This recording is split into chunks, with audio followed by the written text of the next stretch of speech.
Hey, hello. You're stuck in traffic with Wolf Gorlick. A couple-minute riff on IT and IT security.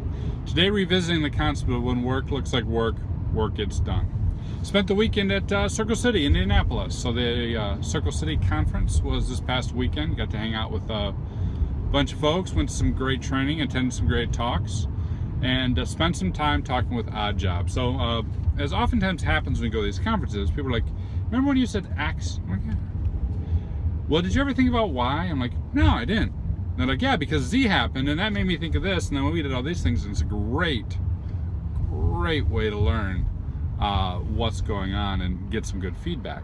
So today, I'm going to share with you Odd Job's story, and the tip is, when you think about when work looks like work, work gets done, analyze it from a criminal attacker point of view. Here's the story Odd Job told me. He's like, "You remember when you said, when work looks like work, work gets done?" "Yeah, absolutely." He goes, "Did you ever think about it from a criminal point of view?" I'm like, "Not really. I was thinking about it in terms of security team trying to make the remediation and controls look as normal as possible." He's like, "Let me tell you a story, and let me show you this idea that came to me about what you said and how it applies to the criminal enterprise."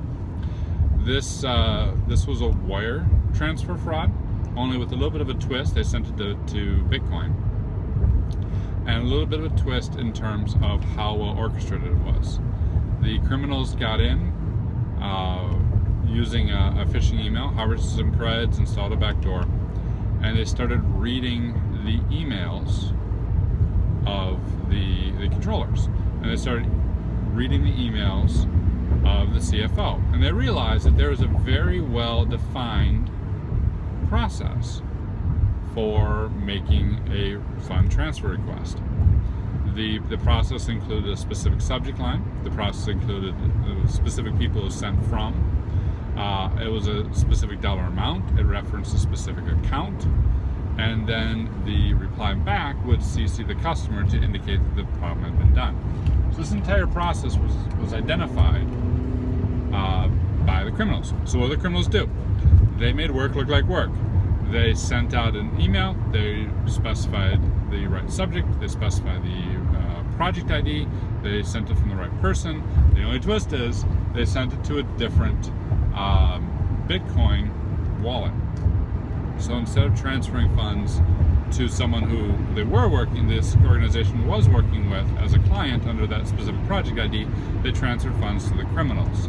And of course, it was a significantly higher dollar amount than usual, but it was below the dollar amount that would have triggered a special request. And of course, the process was followed. It looked like work, it got done, and then the criminals rode off with all this Bitcoin. Ba-bum-bum. So what can we learn from that? Well, we already know from a good guy perspective, if we make work look like work, that the people are going to accomplish it because you're already trained for it, you're already looking for it, you're already going to respond. We need to think through what that work is, though. We need to think through those business processes and those flows, because if criminals are using the same thing, I'm going to make it look like normal work.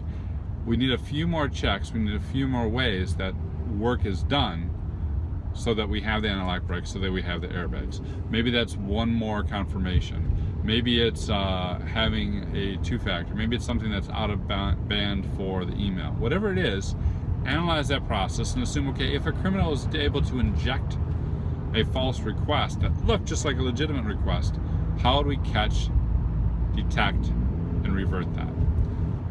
Had this particular organization that Odd Job told me about done that, they probably would have still had their funds, right? They would have caught it before the Bitcoin transfer. So take a look at one of your processes, think about this in your organization, and please hit me up at a conference. Let's have a great talk. And shout out again to Odd Job for the great conversation and bringing this to my attention. Cheers.